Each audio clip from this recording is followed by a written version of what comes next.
kun yaadadhu utar ka kentane silam bayan ko karara bu'e ko tokko dhagaara bu'e tokko lafa gaarii irra bu'ee jedhama jamni qulqulluun. Dhageessanii iddoo meeqa bu'e tokko dhagaara tokko qoraattii keessa tokko karaara tokko iddoo gaarii bu'e.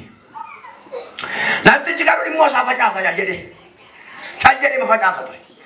Achi booda hiika gaaffii namatti uume wanti namtichi kun godhu. Inni dhagaarra bu'es waan biraa ta'e. Dhaggeeffatanii inni karaarra bu'es waan biraa ta'e. Inni qoraattii keessa bu'es waan biraa ta'e. Inni lafa gaariirra bu'es waan gaarii ta'e. Waan gaarii ta'e. Ilaa isin galuu tura jira. Qoraattii keessa kan bu'e waan biraa. Dhagaarra kan bu'e waan biraa. Karaarra kan bu'e waan biraa ta'e. Lafa gaarii yookiis mijataa irra kan bu'e garuu waan gaarii ta'ee argame. Maal jechuudha kuni hiikni sanyii kanaa maa inni jedhanii gaaffii gaafatan. Luqaas boqonnaa 8 irraa. Hiikni sanyii faca'u kuna maalidha? Maaliif akka itti facaafama hiikni samaa inni lakkoofsa? Boqonnaa 8 lakkoofsa 4 kaaftanii ilaaltu samma. Garuu hiikni isaa lakkoofsa 11 irraa kaasee jira. Akkana jedha. Hiikaan fakkeenya namicha sanyii facaasuu isa kanaa sanyichi dubbii Waaqayyooti. Inni facaasu maal? Maal oolatan? Beeoree dhugaartan inni facaasu maal? Namtichi kun maal facaasaa jiru? Sanyichi maal? Nageenya ammas warra mucaata machiiftan ilaalame. Maal sanyichi maal jettan sagalee kanarraa dubbii Waaqayyooti. Eessa bu'ee garuu dhaggeeffadha. Ilaa gara dhaggeeffadha. Eessa bu'ee? Dubbichi sanyichi dubbii Waaqayyooti. Karaa bukkeen fakkeenya warra dubbii Waaqayyoo dhaga'anii yemmusuma seexanni dhufee akka isaan amananii ittiin hin fayyineef dubbicha garaa isaanii keessaa butatuuti.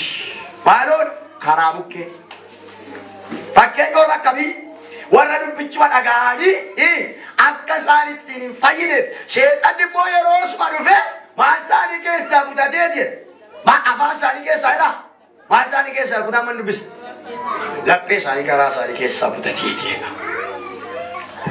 Har'awa tokkoon isinitti ma dubbii karaa badhe humna sagalee Waaqayyoo humna dubbii macaafa qulqulluu keessa jirutti amantaniitti yoo ta'e seexanni mana keessan irratti hin hojjetu. Ulfina guddaa fudhatu Waaqayyo. Fakkeenyi inni sanyichi inni karaarra bu'e warra dubbichuma dhaga'anii waldaa dhaqanii dhaga'anii manatti galan. Already waan biraan goon hin dhaga'an manatti galan. Waldaadha manatti. Kanaafuu maal godhe seexanni immoo laphee isaanii yookaan garaa isaanii keessaa butate akka isaan maal hin taaneef akka isaan amananii dhaga'anii haleluuyaa ittiin hin jiraanneef keessaa butate akka ittiin fayyineef isa daangaa sitti ta'uu barbaadu ganama kanaa jalqabee mataa isaa dha'eeraan. Akkasila hittan dhufa ilaa kun akkas dubbicha garaa isaanii keessaa butatuuti. Lafti dhagaan fakkeenya warra dubbicha dhaga'anii gammachuudhaan fudhatanii garuu itti gadi fagoo waan hin qabaanneef yeroodhaaf hin amanu yemmuu qoramni dhufuttus irraa kufu eenyu fakkeenyi warra dhagaarra bu'e. Mee of ilaalaa waan tokko dubbadhaa waan tokko yaadaa dubbadhaa miti waan tokko yaadaa. Dudii caalaa waan gaarii siif godha. Masara deebi'aa dubbadhaa si'a sadii dubbanna Waaqayyo sadudii caalaa waan gaarii siif godha. Tokko tafti Waaqayyo sadudii caalaa waan gaarii siif godha. Namni tokkicha ameena jedhu kanatti namni waan gaarii arguu barbaadu yoo jiraate mana isaatiif jireenya isaaf hojii isaa irratti waan hojjetu irratti waan godhu irratti karoora isaa irratti ajandaa isaa irratti mana isaa irratti lubbuu isaa irratti foon isaa irratti waan gaarii namni arguu barbaadu yoo jiraate Waaqayyo biraa hararraa itamaaf waan gaariin isiniif hin ta'a dhiiga Yesuus. Kutaan kuni Waaqayyotu waa'ee saba Israa'el dubbata. Maal jedha isinitti fakkaata ture? Lakkoofsa 8 irraa kaasiitti kana dubbise keessa 36 lakkoofsa 8 kaasiitti Waaqayyotu saba Israa'eliin akkana jedha.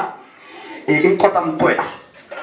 Waa'ee tulluu dubbateetu tulluu yaa tulloota Israa'el jedha. Tulloonni Israa'el kun eenyudha yoo jettanii sakana booda dubbachuu nan danda'a.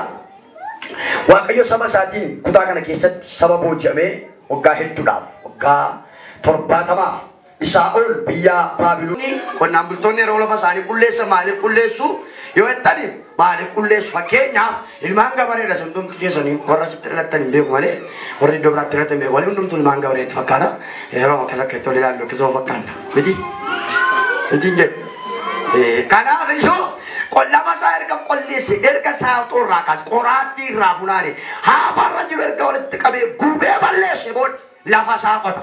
Akkuma qotuun immoo midhaan itti facaasu maal godha ree maal godha hin qulleessa erga qotee hin bulleessa erga bullaa'e booda sanyiin itti faca'a sanyichis itti faca'ee ijaa godhatu si keessatti.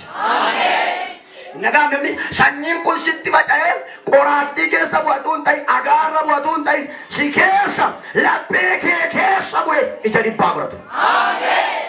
Wangeelaa Luqaas boqonnaa 8 lakkoofsa 8 kaaftanii olaantan dhattanii namticha sanyii qabu jireenya isaa akkatti babbadee abdiin qabu jireenya jiraachuu hin danda'u wanti inni qabu wanti inni hojjetu hundumtuu jalaan rukutamaadha. Kanaaf Waaqayyo sabuma booji'amee sabuma waggaa hedduudhaaf dubbatu kun sinan qotaa erga qotamtanii booddee sanyiitu isinirra faca'aa. Sanyiin isinirra faca'u kun immoo ija baay'ee godhataa jedhe Waaqayyo. Haleluuyaa. Ija baay'ee godhataa jedhe. Ija baay'ee godhataa jedhe.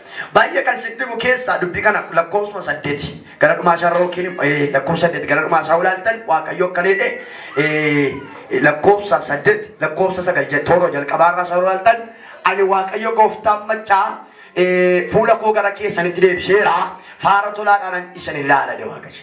Kun amma gammachuu guddaadha. Ilaamma biyya lafaa kanarraa Waaqayyo ilmaan isaatti gaafa dubbatu yookiin Waaqayyo sagalee isaa gaafa nama biraan ga'u namni sagalee Waaqayyootti hin gammadu yoo ta'e du'aadha. Nama du'ee fooniif hafuuratti gargar ba'e foonni gara biyyoolatti hafuurri immoo gara baalaatti ejji waliin caalu. Namni sagalee Waaqayyo irratti dubbatamu hin gammanne namni yeroo sagalee Waaqayyo bira ga'u hin gammanne hin boqonne hin feenye aaran galfanne du'aadha. Reeffa wayii wajjin waliin caalu. Kanaaf iyyuu maal jedha ture faara kun isinitti deeffadhaa fuula koo isa ifaadhaan isin ilaalaa.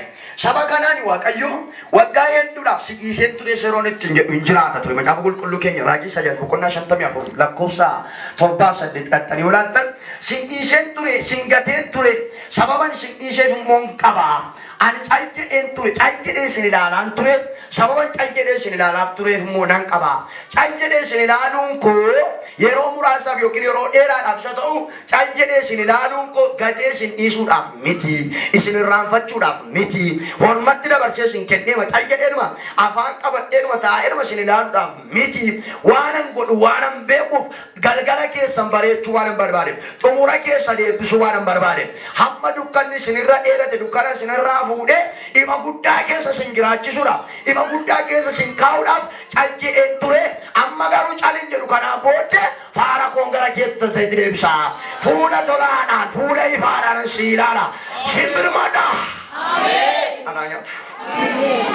Simbirmadha sin ilaala gara kee dhufa akka mirgaa ol fuudhi waa tokko sin jedha gooftichi ganama kanaa jalqabe faara tolaadhaan mana keessa deebi'u. Dikarias. Faara tolaadhaan har'uma hammuma sa'aatii ammaa kanaa jalqabee dikariyaa Yesuus ilmi Waaqayyo faara tolaadhaan si ilaaluu haa jalqabu. Waan baay'ee natti tolu tokko maal jedha seera keessa deebii 33 macaafa seera keessa deebii seera boqonnaa 33 macaafa seera boqonnaa 33 lakkoofsa 12-17 dhattanii olaattan maal jedha Waaqayyo akkana jedha Museedha yaa Musee sabati muutee kaate kanattan faara koo isa ifaa agarsiisa.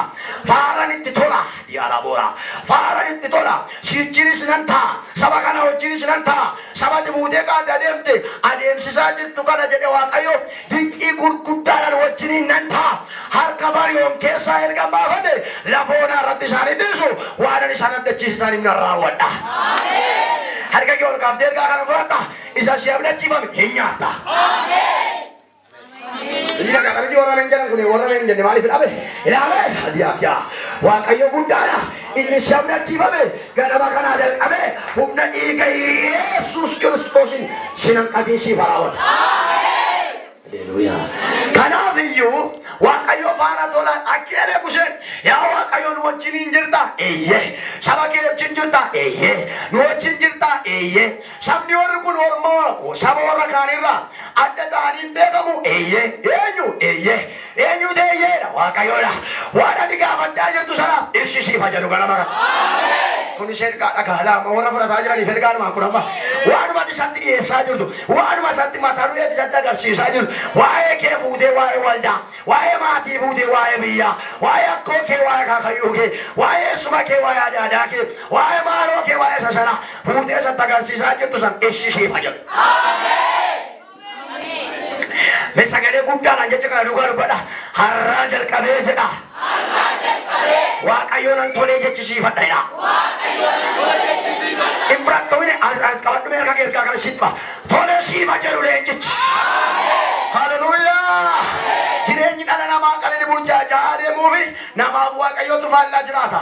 Waaqayyoo waan biraa hojii waan biraa godha isaa waan biraa godhu kanaaf kunillee waan biraadha keessan dhaqu.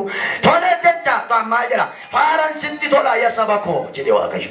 Faara tolaadhaan si ilaala. Kana duwwaa miti amma wantee turte hamma qabeenyi sirkatti babbadee wanti hundumtuu sirkaa babbadee ture horiin si harkaa badee booji'amtee garatti baatu dhabdee higigiraa wayii keessa galte dhaabbachaa turte amma immoo dachaan si eebbisee. Haleluuyaa. Dachaa siifata kun kee.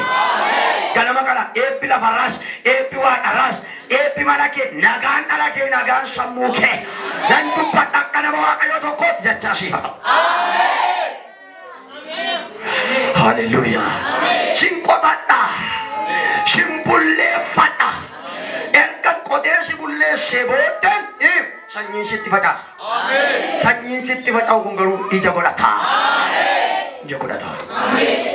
Sanyichi eenyu jettan sagalee Waaqayyoo keessa warra ilaaltan sanyichi dubbima Waaqayyooti waan biraan qabu. Sanyichi dubbima Waaqayyooti. Waaqayyo Israa'elin hin jaallata. Kanaaf iyyuu hin gorfatas hin eekkamas hin abdachiisas. Israa'elin baay'ee jaallata. Nama sin bira jiru harka isaa harka ishee qaba. Waaqayyo baay'ee si jaallata jedha. Waaqayyo baay'ee si jaallata. Dabala dubbadhaatti Waaqayyo baay'ee si jaallata jedha. Waaqayyo baay'ee si jaallata. Haleluuyaa. Lami Waaqayyo baay'ee akka nu jaallatu beennaan dubbiin dhuma. Nuyi baay'ee Waaqayyoon jaallanna miti. Waaqayyo baay'ee nu jaallata malee. Mitiire nuyi baay'ee Waaqayyoon hin jaallannu baay'ee nu jaallata. Sagalee Waaqayyo maal jedha Yohaannis ergaa isaa keessatti mudubbatu Yohaannis ergaa boqonnaa afur lakkoofsa 10 irraa nuyi Waaqayyoon hin jaallanne san nu jaallateedha. Nuyi san jaallanne san nu jaallate malee. Waaqayyoof galannaa ta'u. Waaqayyo san jaallate kanaaf galata laadhaa mi'a tokko. Sanyichi maa hin jettan sagalee Waaqayyooti. Sagalee Waaqayyooti. Waaqayyo immoo sanyii koon isinitti facaafadha. Isinitti garuu utuu sanyichi isinitti hin faca'in fuula dura qotamuu qabdu. Nagaa hojii dubbiin qotamuu qabdu. Hin qotamtu dhagaan isin keessaa funaanamuu qaba. Cirrachi isin keessaa adda bahuu qaba. Wanti ta'e isin keessaa funaanamuu qaba. Dirqama maaliif sanyiin faca'u fedha waan ta'eef.